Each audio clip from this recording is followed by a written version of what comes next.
Tamil Nadu, Kerala, Karnataka, Andhra Pradesh, Telangana, Punjab, Odisha demand fair delimitation.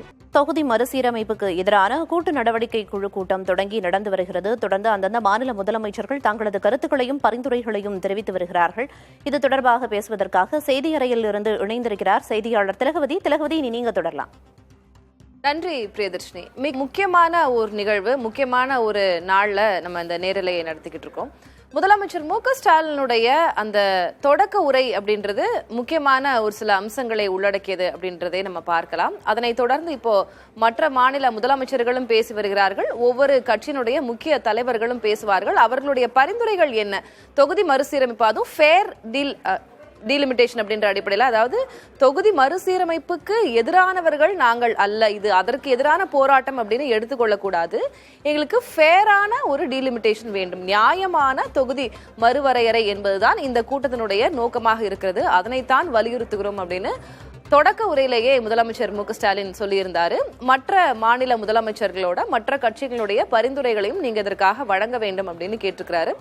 இந்த கூட்டத்தின் இறுதியில ஒவ்வொரு தலைவர்களும் பேசி முடித்ததற்கு பிறகு அவர்களுடைய பரிந்துரைகளை வழங்குவார்கள். என்ன செய்யலாம், இதனை எப்படி ஃபேர் டீலிமிட்டேஷனா இதை எப்படி பண்ணலாம் அப்படிங்கிறதுக்கான பரிந்துரைகளை அவர்கள் வழங்குவார்கள். அவர்களுடைய நிலைப்பாடு என்ன, எந்த மாதிரியான ஆதரவு தெரிவிக்கிறார்கள் அப்படின்றதெல்லாம் நம்ம புரிஞ்சுக்கலாம். அதுக்கு முன்பாக இன்றைக்கு முதலமைச்சர் பேசிய ஒரு சில முக்கியமான அம்சங்களை நான் கோடிட்டு காட்டிட்டு அதுக்கப்புறமா செய்தியாளர்கிட்ட போக விரும்புறேன். அவர் சொன்னதுல கூட்டாட்சியை காக்கக்கூடிய வரலாற்றின் முக்கியமான நாள் இது அப்படின்னு குறிப்பிட்டிருந்தார். கூட்டாட்சிக்கு ஆபத்து வரப்போவதை உணர்ந்து நம்ம அனைவரும் இங்கே ஒன்றிணைந்திருக்கிறோம் அப்படின்னு சொல்லியிருந்தார்.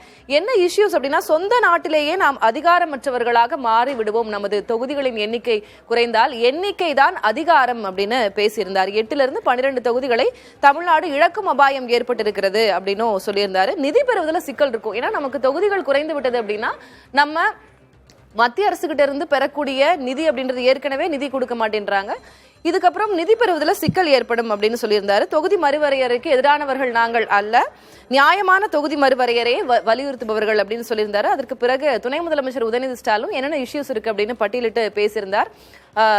முதலமைச்சர் ரேவந்த் ரெட்டி அவர் பேசியிருக்கிறார். Tamil Nadu, Kerala, Karnataka, Andhra Pradesh, Telangana, Punjab, Odisha demand fair delimitation.